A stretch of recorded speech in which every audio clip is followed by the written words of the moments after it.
ॐ भद्रं कर्णेभिः शृणुयाम देवाः भद्रं पश्येमाक्षभिर्यजत्राः स्थिरैरङ्गैस्तुष्ट्वांसस्तनूभिः व्यशेम देवहितं यदायुः स्वस्ति न इन्द्रो वृद्धश्रवाः स्वस्ति न पूषा विश्ववेदाः स्वस्ति नस्तार्क्ष्यो अरिष्टनेमिः स्वस्ति नो बृहस्पतिर्दधातु।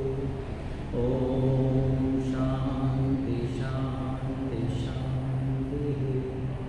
ॐ भद्रं नो अपि वातयमनः। ॐ शान्ति शान्ति शान्तिः। हरिः ओम श्री गुरुभ्यो नमः। हरिः ओम।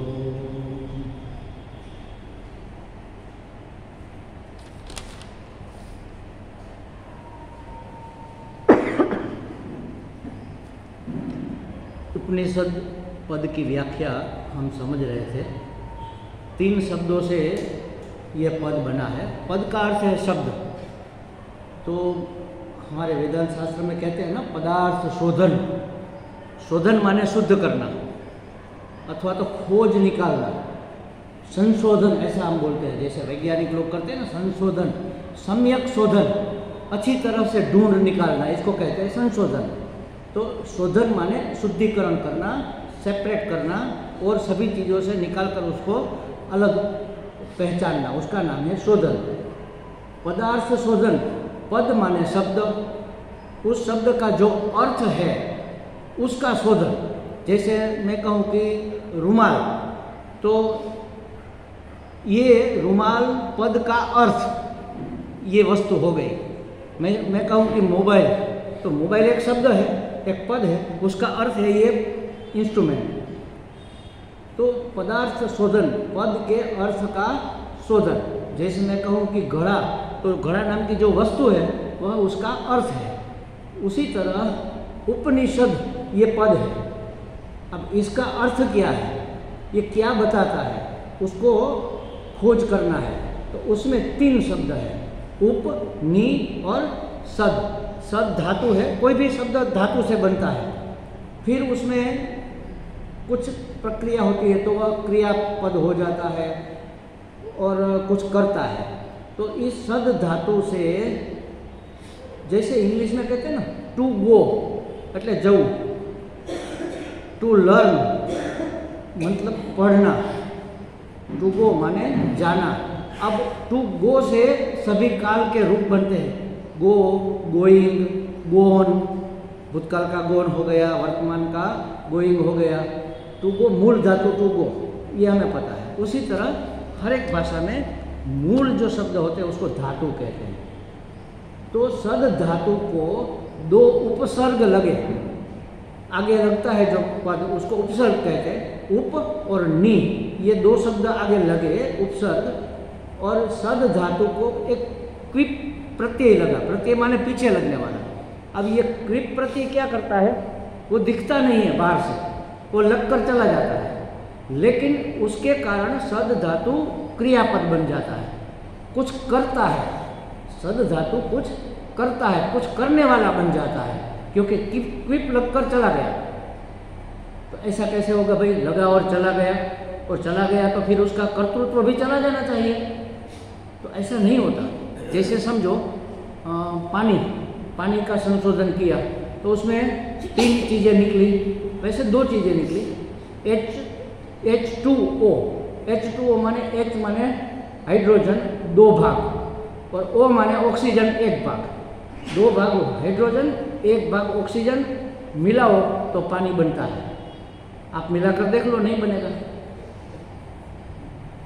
संशोधन किया, पानी का बूंद लेकर वैज्ञानिकों ने उसको खोलकर देखा तो 2 भाग का हाइड्रोजन निकला, 1 भाग का ऑक्सीजन। अब कहीं से भी हाइड्रोजन ले लो आप, 200 ग्राम हाइड्रोजन लिया, 100 ग्राम ऑक्सीजन लिया, दोनों को मिलाया, कुछ नहीं हुआ। अब क्या करें, क्यों नहीं होता भाई? अब दोनों को मिलाकर उसमें से बिजली का करंट पसार करो, पानी हो जाएगा। अब बिजली तो निकल गई, करंट पास हो गया, अब वहाँ रुकती नहीं है, लेकिन वो कुछ कर गई, इसके कारण वो क्या हो गया? पानी बन गया। बस ये क्लिप प्रत्यय ऐसा ही काम करता है। वो आता है, सद धातु को क्रिया बनाकर चला जाता है। तो क्या हुआ? उप नि सद। उप का अर्थ है उप समीपे, नजदीक। कल हमने देखा था कितना नजदीक, सबसे नजदीक जो है उसका ज्ञान हमें उपनिषद कराता है। उप शब्द से हमें क्या पता चलता है? किस वस्तु, उपनिषद पूरा शब्द 3 बातें बताता है। किस वस्तु का ज्ञान, कैसा ज्ञान, और उस ज्ञान से क्या होता है, क्या परिणाम प्राप्त होता है। ये 3 बातें हमें उपनिषद शब्द को समझने से पता चलता है। उप माने समीपे, निकटवर्ती, अत्यंत निकट, इससे और कोई निकट ना हो। तो मेरे से मैं सबसे निकट हूँ, मैं माने आत्मा, इससे और कोई निकट नहीं है। कल हमने देखा था कि ये कृष्ण से नज़दीक हमारा दरवाज़ा है, दरवाजे से निकट आप लोग हैं, आप लोग से निकट ये टेबल, टेबल से निकट ये पुस्तक, इससे निकट मेरे वस्त्र, वस्त्र से निकट मेरा शरीर, शरीर से निकट मैं खुद। तो जो मैं है, जो आत्मा है, उसका ज्ञान कराता है उपनिषद। दूसरा, वह ज्ञान कैसा है? नि शब्द से पता चलता है। नि माने निश्चित, एकदम पक्का वाला, ऐसा पक्का जिसमें कोई संशय और विपर्य न हो। संशय माने कोई शंका ही नहीं है, बस यही है। जैसे हमने कल देखा था कि कोई दूर से कोई आता है तो हमें पता चलता है। 2 प्रकार के ज्ञान होते हैं, सामान्य ज्ञान और विशेष ज्ञान। दूर से कोई आ रहा है, सुबह में 5 बजे में ताला खोलने गया तो हमने देखा कि कोई आ रहा है और हमारी तरफ देखकर ऐसे हाथ भी हिला रहा है, तो हमने देखा कौन है? मनुष्य है, ये तो पक्का हो गया। पशु पक्षी नहीं है, मनुष्य है, हाथ हिला रहा है। अब थोड़ा और नजदीक आया, कोई महिला लगती है, अरे इतनी सुबह में लेडीज कैसे हो सकती है, पुरुष होगा? नहीं नहीं, है तो महिला, साड़ी पहनी दिख रहा है, कौन है पता नहीं। और थोड़ा नजदीक आया, तब पहचान में आया, अरे ये तो अनुपमा जी है। कोई एक लेडीज समझ लो जिसका नाम अनुपमा है। तो फिर पहचान में आ गया।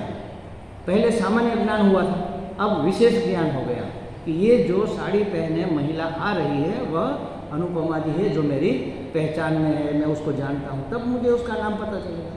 तो हम जानते तो बहुत लोगों को है। जैसे हमारे पड़ोस में पीछे की गली में कोई रहता है, डेली निकलता, हम जानते हैं, कहीं इसको जानते हैं? हाँ मैं जानता हूँ, मेरे पीछे ही रहते हैं। कौन है वो पता नहीं है, हमारा पड़ोसी है ये पता है, सामान्य ज्ञान है। विशेष ज्ञान जब निकटवर्ती परिचय होगा तब पता चलता है कि नहीं, अरे ये तो रणछोड़ भाई है। अच्छा, अब उसका ये भी सामान्य परिचय, फिर उसके स्वभाव के बारे में, उसके गुण अवगुण के बारे में, उसके व्यवसाय के बारे में जब पता चलेगा तो विशेष ज्ञान होगा।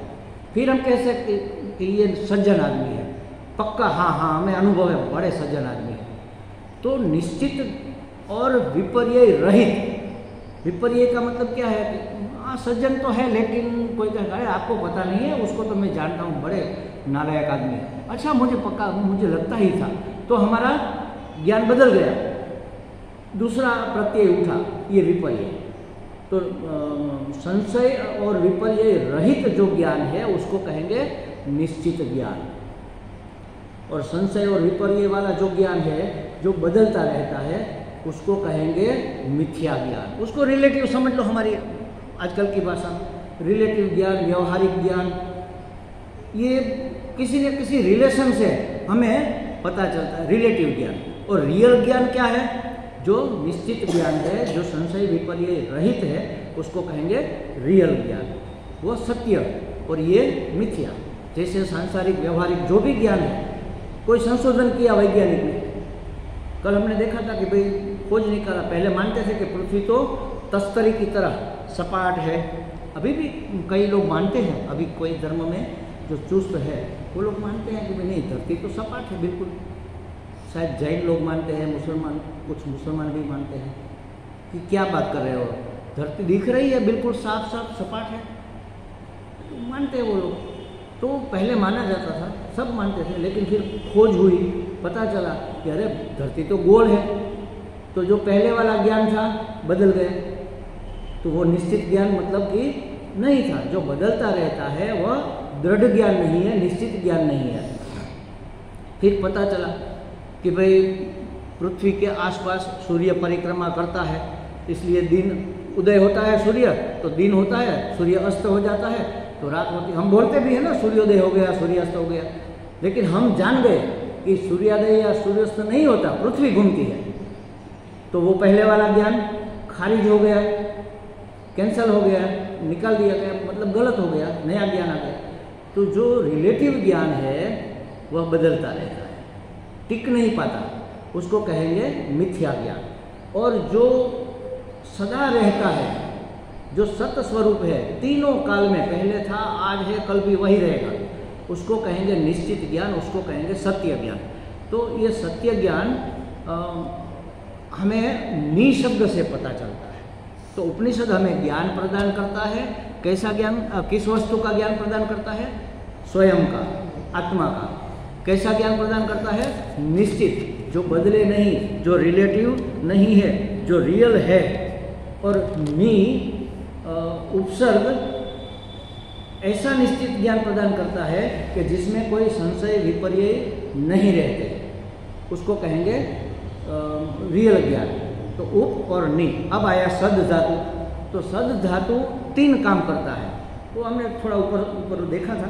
सद विसरण गत्यवसाधनेषु, ऐसा शंकराचार्य ने इसकी व्याख्या की है। इसमें 3 शब्द है। विसरण करता है मतलब ढीला करता है, कुछ ढीला करता है। दूसरा गति कराता है, हमें कहीं पहुंचाता है, ले जाता है। और अवसाधन माने कि निराकरण करता है, उसका नाश करता है। क्या ढीला करता है? हमारे बंधन, ये संसार बंधन है ना, गांठ जोर से पड़ गई है तो फिर वो खुलेगी नहीं, पहले उसको ऐसा ऐसा करके हिलाकर ढीला करना पड़ती है। तो ये सद धातु सबसे पहले तो हमारे बंधनों को ढीला करता है। कि हम मानते हैं कि हम पराधीन है, ठीक है, लेकिन खास इतने तो पराधीन नहीं, ठीक है। फिर भी जैसे आप समाज में किसी को पूछो कैसे हो भाई, अरे बस मौज में है, वास्तव में वो मौज में नहीं होते, लेकिन बोल देते हाँ मौज में है, सब ठीक है, हाँ बहुत बहुत ठीक है, भगवान की कृपा है, बस ठीक है। अब घर पहुँचे तो चिंता होती है कि अब क्या करेंगे, ये बात हो गई, वो बात हो गई, क्या करेंगे, क्या जवाब देंगे घरवाली को।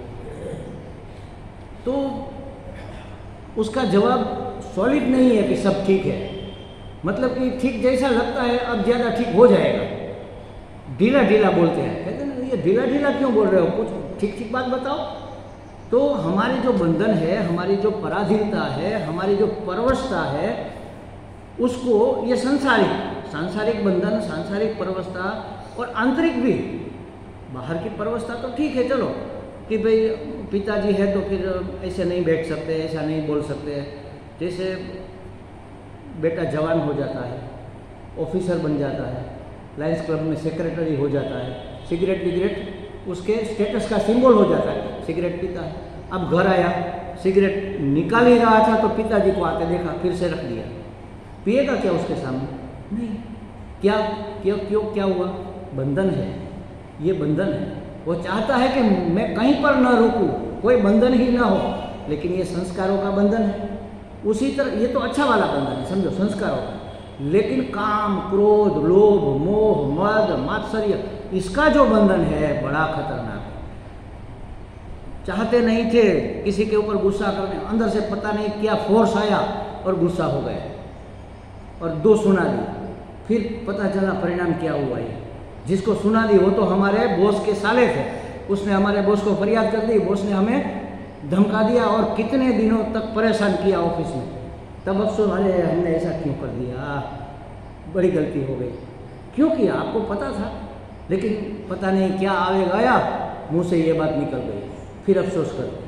तो ये पराधीन है ना, हम क्रोध के आगे, काम के आगे, लोभ के आगे, मोह के आगे पराधीन है। तो ये पराधीनता सद धातु से थोड़ी ढीली, सद धातु से ढीला करता है। कैसे? समझ देकर। अज्ञान का भ्रमात्मक जो बंधन है, बंधन वास्तविक नहीं है। एक ऐसा सत्संग चल रहा था तो कोई एक भोला भोला आदमी आकर बैठा, सत्संग खत्म होने के बाद महात्मा ने कहा कि ये संसार बंधन रूप है, इसको छोड़ना चाहिए। उसको लगा कि बात तो सही है। तो सब जाने के बाद आया महाराज जी हमें इस संसार से छुड़ाओ, हमें इस संसार के बंधन में नहीं रहना है। तो महाराज ने आंखें बंद कर दी, बैठ गए ध्यान में। थोड़ी देर उसने राह देखी, फिर सोचा चलो महाराज जी चले गए ध्यान में, कल पूछेंगे। चला गया। दूसरे दिन आया, दूसरे दिन वही सत्संग पूरा हुआ।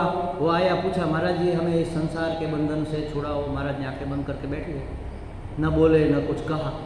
उसने कहा ये क्या हो रहा है महाराज, क्यों मेरे पूछते ही समाधि में क्यों चले जाते हैं? ठीक है जी कल पूछेंगे, और क्या, इसको डिस्टर्ब तो कर नहीं सकते। चला गया।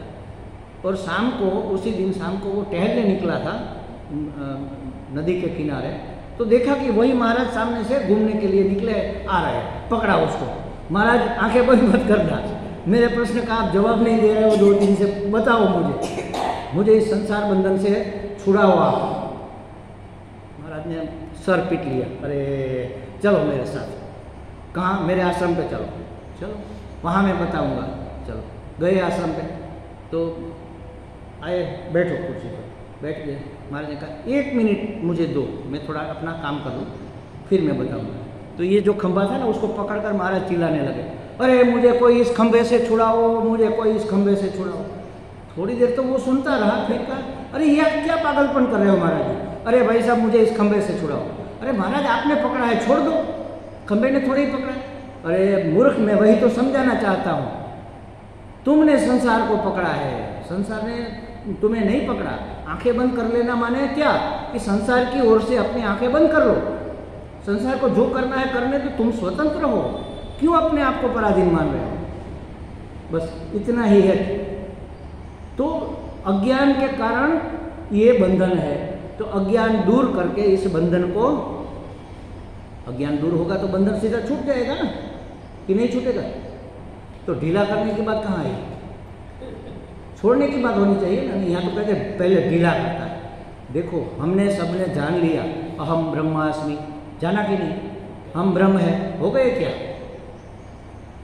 नहीं हुए। क्यों? ये अभी अपरोक्ष ज्ञान नहीं है, यह परोक्ष ज्ञान हुआ।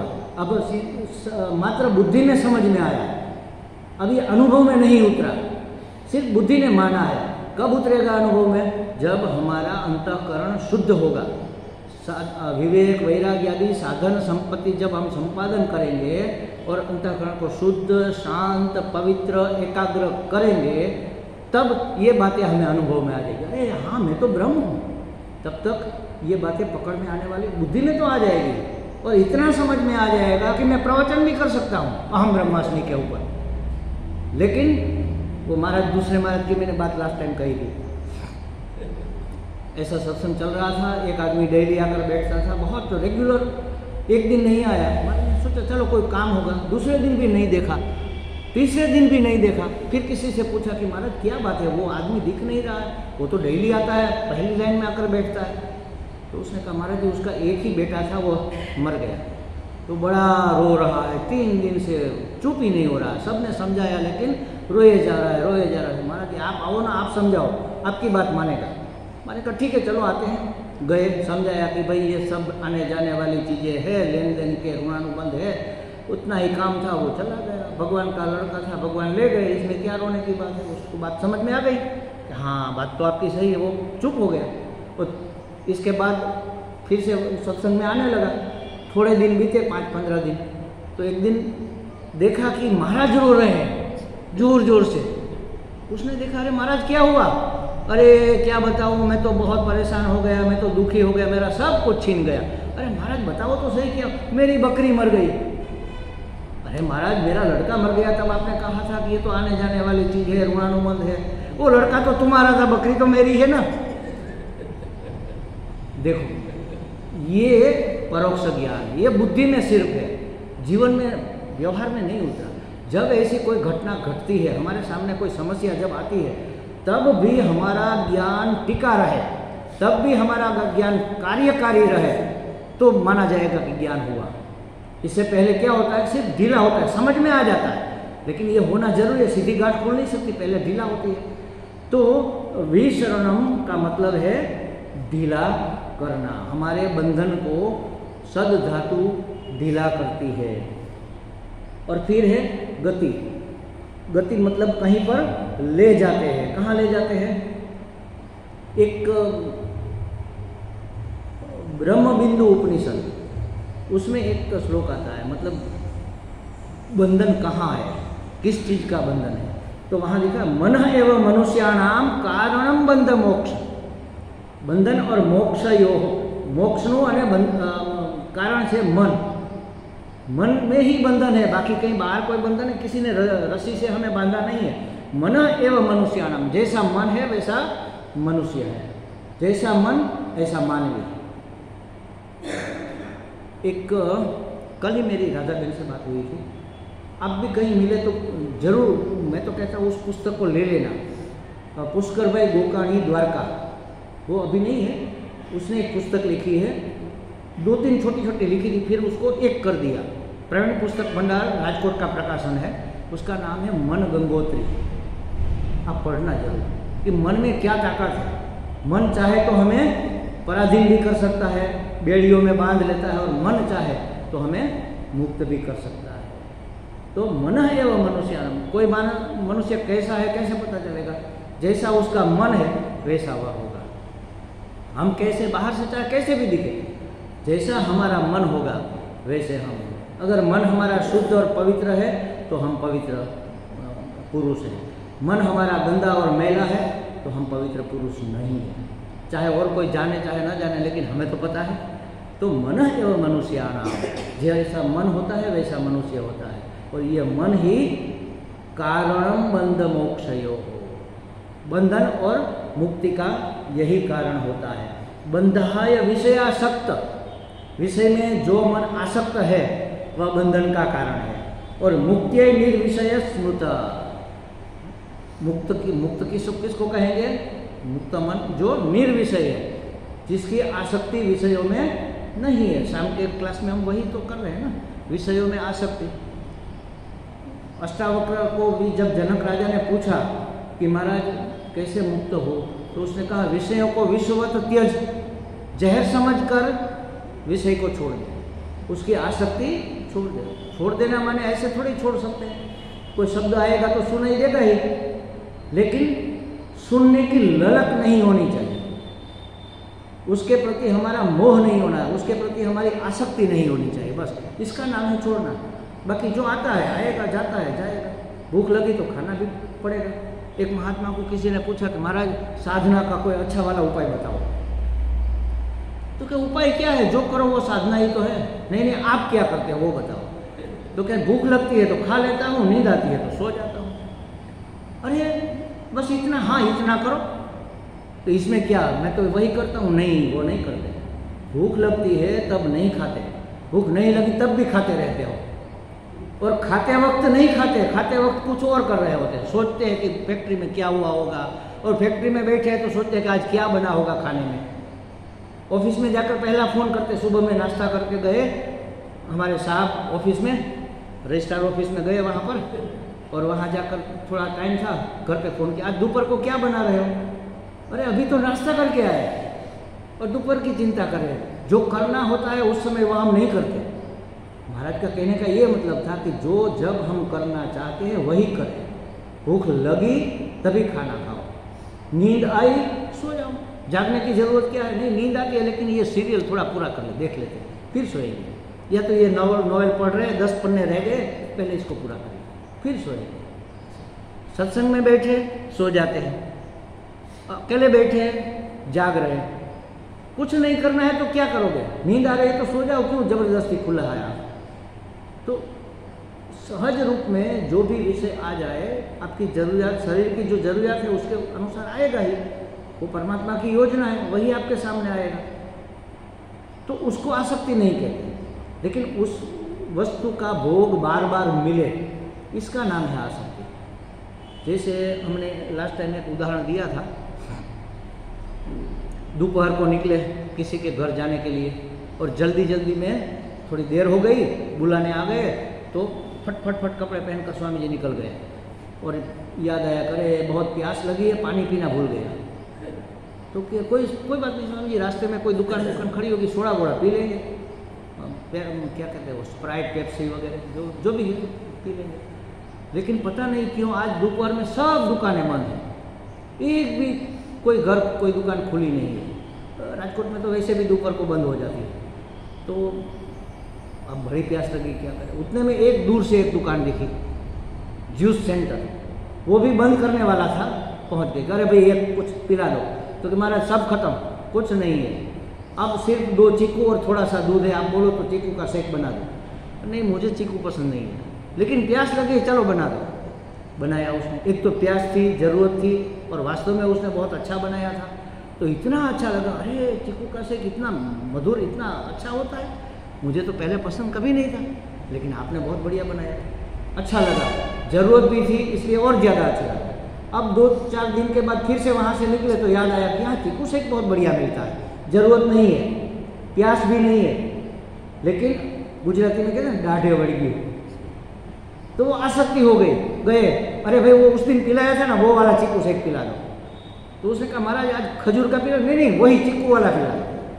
खजूर का छोड़कर चीकू पिया, हाँ बड़ा मज़ा आया। फिर थोड़े दिन बाद पीछे वाले रास्ते से निकले तो याद आया, नहीं उस रास्ते गए होते तो वहाँ चीकू शेक मिलता, घूमकर वापस आए। पहले ज़रूरत थी, फिर संस्कार हुआ, तीसरी बार जब किया तो वासना बन गई। बस ये बंधन है, विषयों की वासना ही हमारा बंधन है, बंधन बाहर से नहीं है कोई। तो कहा कि बंधाय विषयासक्त, जो विषय में आसक्त है वह बंधा हुआ है। और मुक्त कौन है?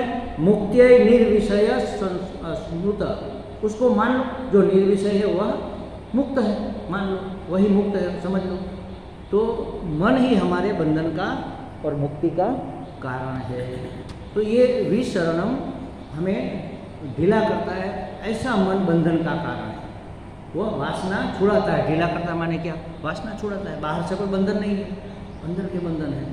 तो कहा कि भाई बंधाय विषयासक्त, ये भ्रम के कारण बंधे हुए हैं। अच्छा, संसार बंधन किस कारण है, कौन सा भ्रम है? तो उसने कहा 3 चीज़ों का भ्रम है हमें, 3 चीज़ों का पूरा ज्ञान नहीं है, इसलिए संसार बंधन हमें महसूस हो रहा है। किस विषय में? तो कहा कि जीव का पूरा ज्ञान नहीं है, उसमें भ्रम है, उसका अज्ञान है। जगत का ज्ञान नहीं है, भ्रम है उसका, जो हम मान रहे हैं वह जगत नहीं है वास्तविक। और जगदीश्वर का भ्रम है, जीव क्या है, कैसा है, कौन है, उसको जीव क्यों कहते हैं, जीव बंधन का क्यों कारण है, जगत क्या है, कौन है, कैसा है, हमें जो दिख रहा है वो नहीं है तो और क्या है, वह कैसे बंधन का कारण है। और जगदीश्वर भगवान, हमारे कर्मों का निश्चय करने वाला अगर कोई है ईश्वर, तो वह ऐसा क्यों है, उसने ऐसा जगत क्यों बनाया। दुनिया बनाने वाले क्या तेरे मन में समाई, काहे को दुनिया बनाई तूने, काहे को दुनिया बना। भगवान तूने दुनिया क्यों बनाई, और बनाई तो ये आतंकवादी क्यों बनाए, समझ में नहीं आता कुछ। बहुत सारे प्रश्न हैं इन तीनों को लेकर, हमारे मन में ढेर सारे प्रश्न हैं। मैं कौन हूँ, क्या हूँ, कहाँ से आया, कहाँ जाऊँगा, ऐसा क्यों हूँ, सब लोग ऐसे वैसे क्यों है, इसको जीव आत्मा क्यों नहीं, जीवात्मा क्यों कहते हैं, जीवात्मा का मतलब क्या है। इतने सारे प्रश्न अपने बारे में, जगत के बारे में इतने सारे प्रश्न। जगत ऐसा क्यों है, लोग तो ऐसे ही है, सगे संबंधी भी ऐसे है, किसी को हमारी कदर नहीं है, कोई उपकार हमारा सब लोग भूल जाते हैं, हमने उसके लिए कितना किया, वो हमारे लिए कुछ नहीं कर रहे, जब मौका पड़ा तो सब हमें छोड़कर चले गए। कितने प्रश्न है, ये सब भ्रमणा के कारण है। इन 3 चीज़ों की भ्रमणा हमारा बंधन का मुख्य कारण है। तो हमने अपने आप को क्या समझा है, हमने अपने आप को समझा है कि मैं तो जन्मा हूँ, ये मेरी बर्थ डेट है, और जो जन्मता है वो मरता भी है। मेरे दादा भी मर गए, पापा भी, पिताजी भी गए, चाचा भी मर गए, तो मैं भी मरूंगा। मैं जन्मा हूँ, मैं मरूंगा, ये भ्रम है। क्यों? क्योंकि जन्मा है शरीर और मरेगा शरीर, लेकिन मैंने अपने आप को शरीर मान रखा है, इसलिए लगता है कि मैं जन्मा हूँ, मैं मरूंगा। तो ये भ्रम है कि नहीं? शरीर में कैसे हो सकता है? जो मेरा है वह मैं नहीं हो सकता ना। ये बात तो कई बार हमारी हो गई। ये पुस्तक मेरा है तो पुस्तक में नहीं, ये वस्त्र मेरा है तो ये वस्त्र में नहीं, जो दृश्य है वह दृष्टा नहीं हो सकता, जो दिख रहा है वो देखने वाला कैसे होगा? देखने वाला मैं हूँ, मुझे दिख रहा है तो मैं दिखने का पदार्थ नहीं हो सकता। और वैसे भी शरीर देखो, बचपन का शरीर था, हमने देखा कैसा था कैसा नहीं था, वो कहाँ है? वो तो गया। तो क्या हम गए? हम तो रहे, हम तो है, वही के वही है। अच्छा, बचपन, जवानी, प्रौढ़ अवस्था और वृद्धावस्था, 4 विभाग जिंदगी के कर दो तो 1/4 बचपन में आएगा। तो बचपन चला गया माने जीवन 1/4 चला गया। तो क्या हम 1/4 हो गए? चले गए क्या? अभी पौने ही रहे? नहीं, जवानी आई, जवानी चली गई, मतलब आधा जीवन गया। तो क्या हम अधूरे हो गए, आधे हो गए? नहीं, हम तो पूरे के पूरे हैं, बदले भी नहीं, वही के वही है। शरीर बदला लेकिन हम नहीं बदले। अब प्रौढ़ावस्था आई, ये भी गई, अब वृद्धावस्था आ गई, तो हम क्या पौने चले गए, पार रह गए? नहीं, या तो बदल गए? नहीं, हम तो वही के वही है। तो शरीर हम कैसे हो सकते हैं? शरीर जब बदलता है, जाता है, कटता है, तो हम तो कटते पीटते नहीं हैं, हम तो पूरे के पूरे और वही के वही रह गए। तो हम शरीर नहीं हो सकते। शरीर को मैं मानने से ये भ्रम हो गया है कि मैं जन्मा हूँ और मैं मरूंगा। और जन्मा हूँ तो मैं मर्यादित समय में आया हूँ, मर्यादित समय में चला जाऊँगा, तो मुझे पूरा होने के लिए कुछ करना पड़ेगा। कुछ करता हूँ कुछ प्राप्त करने के लिए, तो मैं करता हूँ, मैं भोगता हूँ, मैं सुखी हूँ, मैं दुखी हूँ। अपने बारे में कितना भ्रम है, देख लो। सभी भ्रमात्मक है। इंद्रियों से तादात्म्य करके हमने सोचा कि मैं देखता हूँ, मैं मन के साथ तादात्म्य करके समझा कि मैं जानता हूँ, जिह्वा के साथ तादात्म्य करके मैं स्वाद लेता हूँ, कर्ण के साथ, कान के साथ तादात्म्य करके सोचा मैंने सुना। हम कहते हैं मैंने किसने बताया? अरे मैंने सुना ना। सुनता तो कान है ना, कर्णेंद्रिया से सुना जाता है, मैं तो उसका अधिष्ठान हूँ, सिर्फ मेरी सन्निधि में कान सुनते हैं बस। लेकिन ये बात समझ नहीं रहे, तो इसलिए जीव के बारे में अनेक, मैं मरूंगा, मैं इसलिए मैं सलामती खोजता हूँ ना, मैं जन्मा और मैं मर जाऊंगा, तो इसलिए मैं सलामती खोजता हूँ। सलामती माने कि मैं कभी न मरूं, मैं बचा रहूं। इसको क्या कहेंगे? अमरत्व। मरना नहीं है किसी को, सब अमरता के पीछे पड़े हैं। और शरीर में मान रहे, इसलिए शरीर के पीछे पड़े हुए, मेकअप लगा रहे हैं, दवाई खा रहे हैं, ये जो रिंकल होती है ना वो निकालने का प्रयत्न कर रहे हैं। और फिल्म स्टार तो ऑपरेशन करवाते हैं कि नाक मेरा ऐसा है तो वैसा कर दो, गाल ऐसे के वैसे कर दो, मुझे सुंदर और स्वस्थ बने रहना है, मरना नहीं है। तो जो कभी नहीं मरता उसको अमर कहते हैं। अमर का मतलब क्या है? अमर, जो मरता नहीं वो अमर, मतलब कि वो पहले था, आज भी है, कल भी रहेगा, उसको अमर कहते हैं। जो तीनों काल में रहता है, त्रिकाल अबाधित है, उसको शास्त्र की भाषा में सत कहते हैं।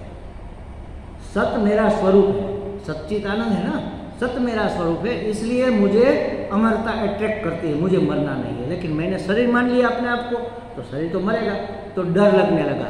इसलिए हम हमेशा सलामती की खोज में रहते हैं।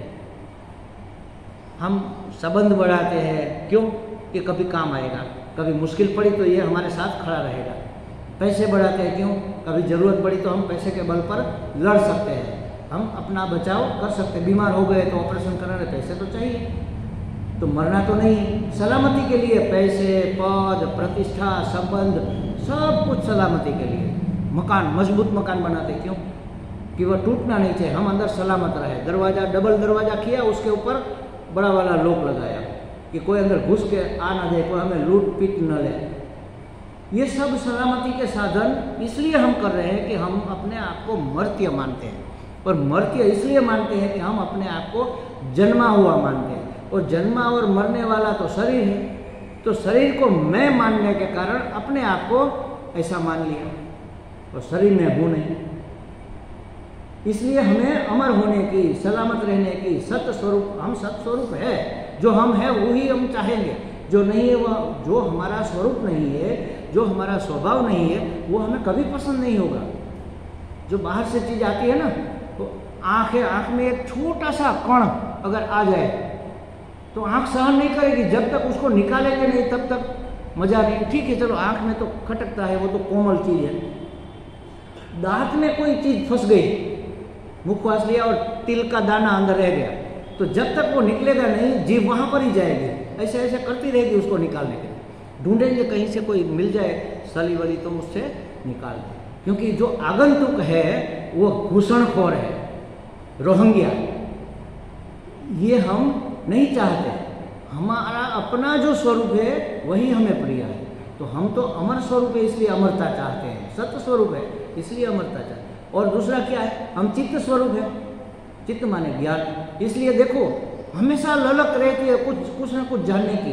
कोई आया तो सब लोग उधर देखें, कौन आया, अरे भाई जानकर क्या करोगे, वो तुम्हारे व्यवहार थोड़ी ही है।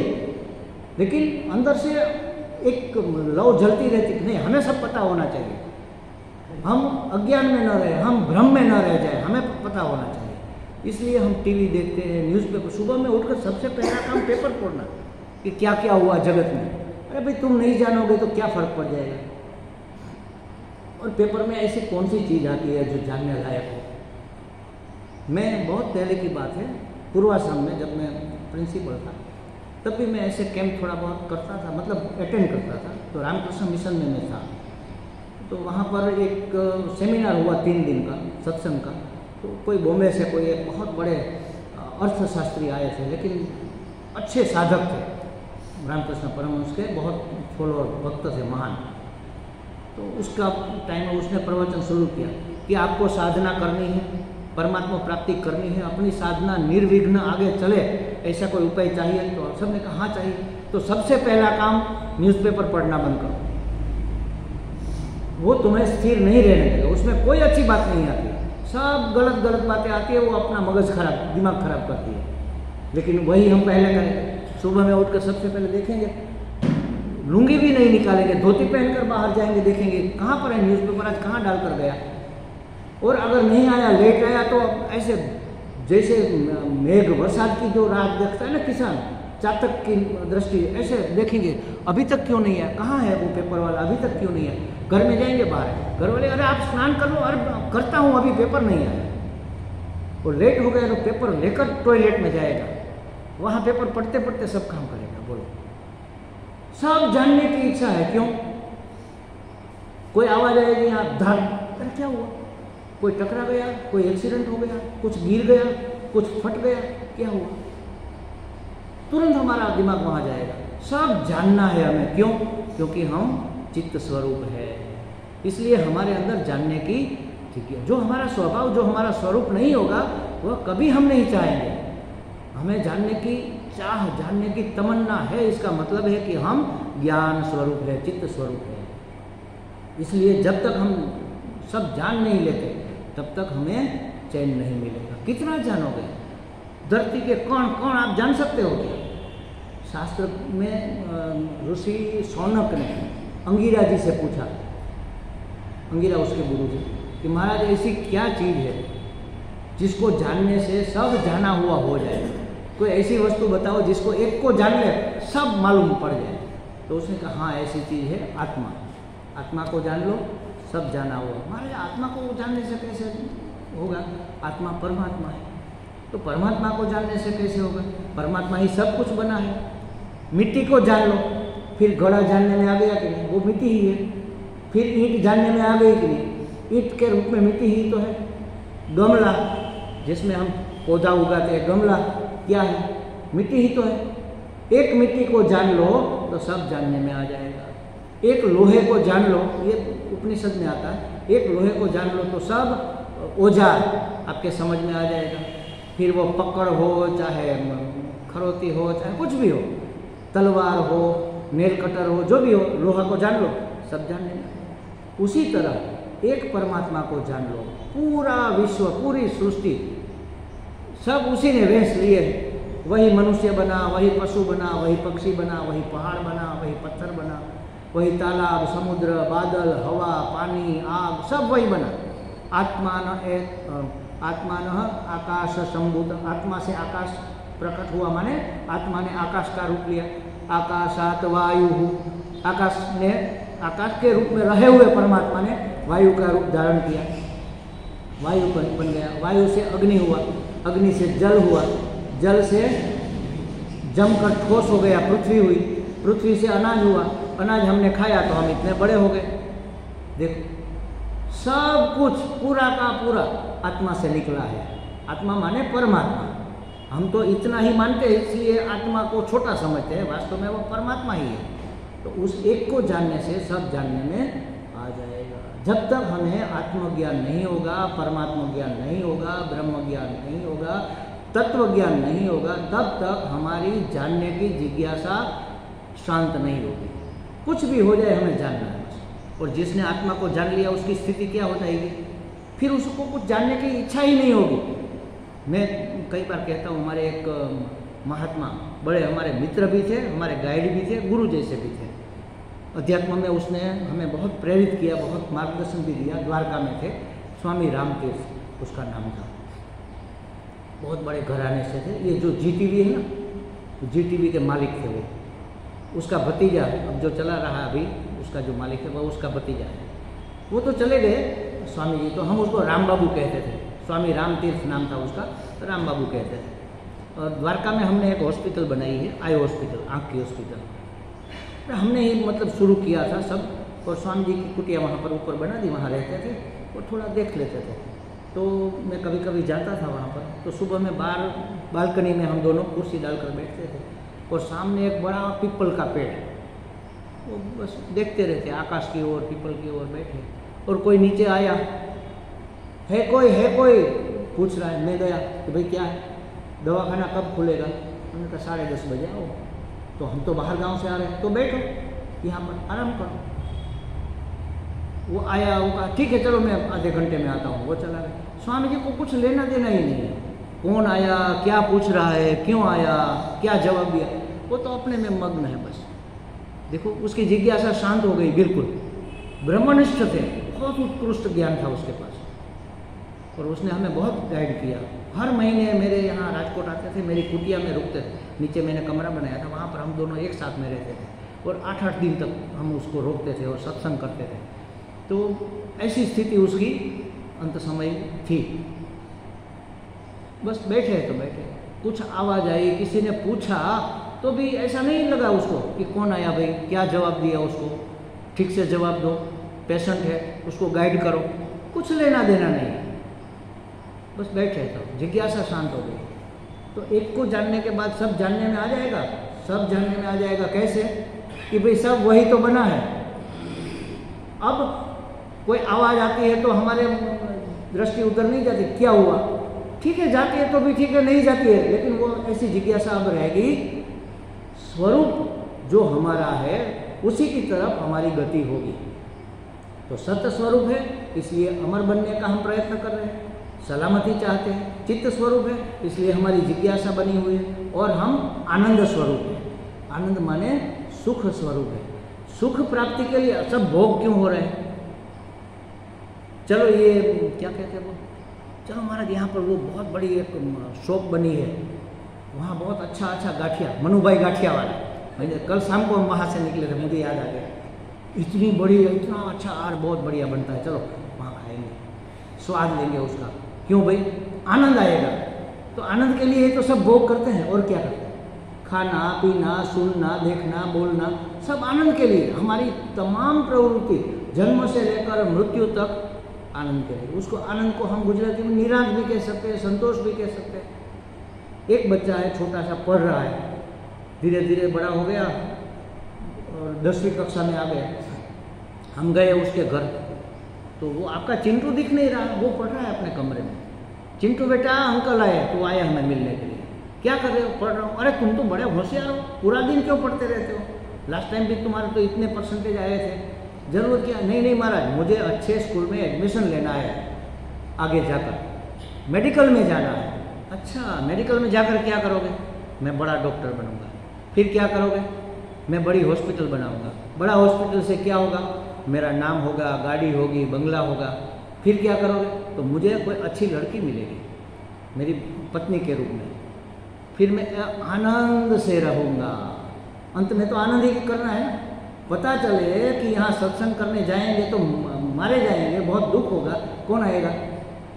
चलो जाएंगे, मज़ा आएगा। किसी को हम कहते हैं चलो सत्संग हो रहा है, आओ। नहीं नहीं, मुझे नहीं, अरे मज़ा आएगा, आओ। मज़ा आता है, इसलिए तो सब काम हम मज़े के लिए करते हैं। मज़ा माने आनंद। क्यों? क्योंकि हमारा स्वरूप है, आनंद हमारा स्वरूप है।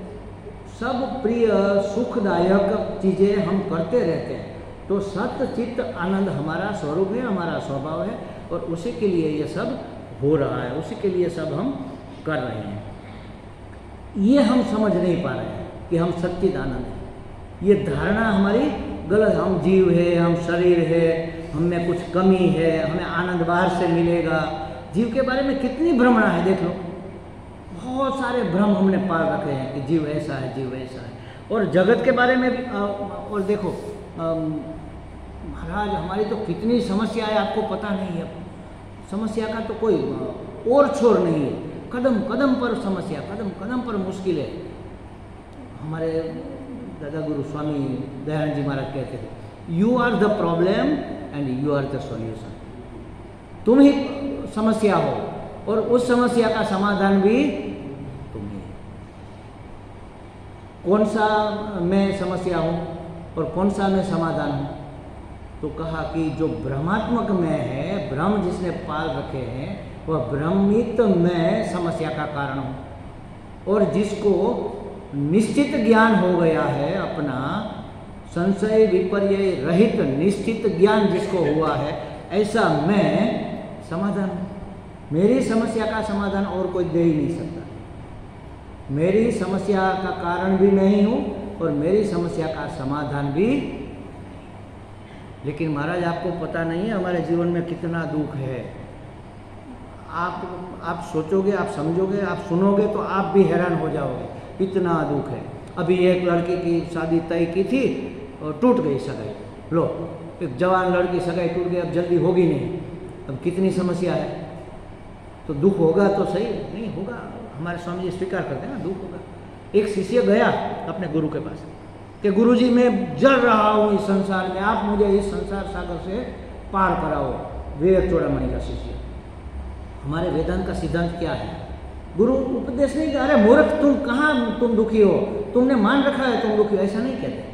हाँ बेटे, बात तो तुम्हारी सही है, बहुत समस्या। पहले स्वीकार करते हैं, तब उसको लगता है कि हाँ मुझे कोई समझने वाला है, तब वो सुनने के लिए तैयार होगा। सीधा कहोगे कि अरे क्या बेवकूफ़ी वाली बात करते हो, तो कोई आपको बताएगा भी नहीं, जलता रहेगा मन ही मन में। शास्त्र पहले स्वीकार करता है, हाँ बात सही है, समस्या तो है, बहुत सारी समस्या है। लेकिन हमारे गुरुजी ने कहा कि ये समस्या या तो समझो दुख या पीड़ा जो भी है, हमारे कर्मों का फल ही है ना। कर्मों को जो पक गए कर्म, उसको हम प्रारब्ध कहेंगे। हमारे नसीब में ही ऐसा है, हमारा प्रारब्ध ही ऐसा है। मतलब हमारे कर्मों के कारण बना हुआ हमारा प्रारब्ध दुख देता है। तो कहते कि नहीं, प्रारब्ध दुख नहीं देता। प्रारब्ध परिस्थिति पैदा करता है, अनुकूल या प्रतिकूल। अब इस अनुकूल परिस्थिति में खुश रहना और प्रतिकूल परिस्थिति में दुखी रहना कि नहीं रहना, इसकी हमें स्वतंत्रता है। ज्ञानी पुरुष परिस्थिति का प्रभाव बदल देता है। दुख है, मैं हूँ, लेकिन मैं दुखी हूँ किसने कहा भाई? मैं दुखी नहीं हूँ। दुख है तो अभी दुखी क्यों भाई मैं हो जाऊँ? दुख है तो है, मैंने थोड़ा ही बुलाया है, अपने आप आया है, अपने आप चला जाएगा। दुख में दुखी न होना, इसकी हमें स्वतंत्रता है। लेकिन ये बात हम नहीं जानते, हम भूल जाते हैं। दुख में दुखी नहीं होने के लिए हम स्वतंत्र हैं। हम चाहे तो दुख में दुखी न हो, ये हो सकता है। ज्ञानी लोग ऐसा करते हैं। दुख आता है, उसको भी पीड़ा होती है, शरीर में कुछ रोग हो जाता है। लेकिन कभी आपने देखा कि भाई महान ज्ञानी रात को रो रहा था, कह रहे मैं तो मर गया रे? नहीं। रमण महर्षि को एक घाव हो गया, उसमें कीड़े पड़ गए और बैठे थे, बहुत केयर रखते थे, पाँव हिल गया ऐसे, तो उसमें से कीड़ा नीचे गिर गया। तो उसने उठाकर फिर से वापस रख दिया। कह रहे भाई थोड़े दिन जी लो, अभी तुम्हें मरना नहीं है, तुम्हारा अभी जीवन है, थोड़ा खा पी लो। देखो कीड़े काट रहे हैं, पका हुआ है वो घाव, तो उसको दुख नहीं होता होगा। वो देख रहे हैं, हाँ दुख है, शरीर को है, पीड़ा है, बहुत है, अच्छी बात है, ठीक है, कर्मों का फल है, होगा। सर दर्द है, हाँ है। जब हमने पहला ज्ञान यज्ञ किया राजकोट में हमारे स्वामी जी का, मैंने 2007 में, तो पहले ही दिन क्या हुआ मैं आपको बताऊँ। मैं तो आज भी वो दृश्य याद करता हूँ, मुझे लगता है कौन सी स्थिति में महाराज होंगे। तो बस 10 से 15 मिनट प्रवचन चला, ऐसा हुआ था, मैं समझ गया कि महाराज जी को उल्टी हो रही है। मैं दौड़ के गया, महाराज चलो यहाँ पर बाथरूम में, उल्टी हो रही, यहाँ गए, उल्टी लीली ग्रीन कलर की, मतलब भयंकर पित्त का प्रकोप। जब पित्त बढ़ता है तो इतना सर दर्द करता है, जिसको पित्त है उसको पता होगा, मुझे है यही परिस्थिति में है। जब पित्त बढ़ता है और सर दर्द होता है 2-3 दिन तक ठीक नहीं होते, तो माइग्रेन कहते हैं उसको। तो उल्टी कर दी 1, 2, 3 पूरी, फिर कुल्ला करवाया, कोई दौड़कर नमक लेकर आया, एक डॉक्टर था उसने एक गोली दे दी उल्टी बंद करने की, वो भी ले लिया। और हमने यहाँ पर धुन शुरू कर दी, ओम नमः शिवाय, ओम नमः शिवाय कर दी। फिर आकर बैठ के मैंने कहा महाराज आप ऐसा करते हैं, चलो घर पर चलते हैं, आप आराम करो, हम यहाँ कीर्तन करेंगे, कल से प्रवचन शुरू। अरे नहीं, कोई प्रॉब्लम ही नहीं है। पूरा 1 घंटा और 10 मिनट प्रवचन किया।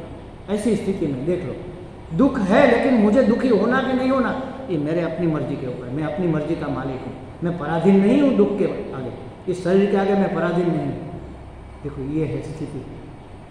आज भी मुझे सबसे पहला मेरा अनुभव स्वामी जी का, ये हो सकता है हमारा, इतनी भयंकर पीड़ा। जब सर में दर्द हो तब कोई अगर बोलने को कहे, कोई हमें पूछे तो भी हमारा दिमाग खिसक जाएगा, चिढ़ जाएगा, अरे चुप रहो थोड़ी देर, मेरे सर में दर्द है, ऊपर बांधा है, बाम लगाया है, 3 लोग सेवा में लगे हुए हैं, फिर भी कहीं चैन नहीं है। मुझे होता था, मुझे पता है, अभी तो बहुत कम होता है। कुछ खाना पड़ता है, कुछ पीना पड़ता है, कोई सोडा ले ली, कोई इनो ले लिया या स्प्राइट ले ली, कोई मीठा ले लिया, मीठा खाने से पित्त शांत होता है, तो मीठा ले लिया, ऐसा कुछ करते हैं। लेकिन ऐसी स्थिति में 1 घंटा और 10 मिनट तक प्रवचन हुआ, आप सोचो। तो दुख है लेकिन मैं दुखी हूँ, ये बेवकूफ़ी है। एक दुख है, एक मैं हूँ, मैं दुखी हूँ, यहाँ हमारा भ्रम है। तो इस भ्रम को हम निवृत्त कर सकते हैं। You are the problem and you are the solution. महात्मा लोग कहते हैं you are the problem and you are, आप ही प्रॉब्लम हो, अज्ञानी आप, पराधीन आप प्रॉब्लम हो, और निश्चित संशय विपर्य रहित मैं उसका समाधान है। ज्ञान की इसलिए जरूरत है, जो ज्ञानी है वह सदा सुखी है, सदा सुखी, समझ लो। हम तो क्षण में भी सुखी और क्षण में दुखी हो जाते हैं, एक क्षण सुखी दूसरे क्षण दुखी। तो ये सब भ्रम किसके बारे में हुए? जीव के बारे में। ऐसे ही भ्रम जगत के बारे में भी है, लेकिन यहाँ पर महाराज जी कह रहे हैं कि जगत और जगदीश्वर का भ्रम है, उसकी बात हम कल करेंगे। ओम पूर्णमदः पूर्णमिदं पूर्णात् पूर्णमुदच्यते पूर्णस्य पूर्णमादाय पूर्णमेवावशिष्यते। ओम शांति शांति शांति। हरि ओम। श्री गुरुभ्यो नमः। हरि ओम।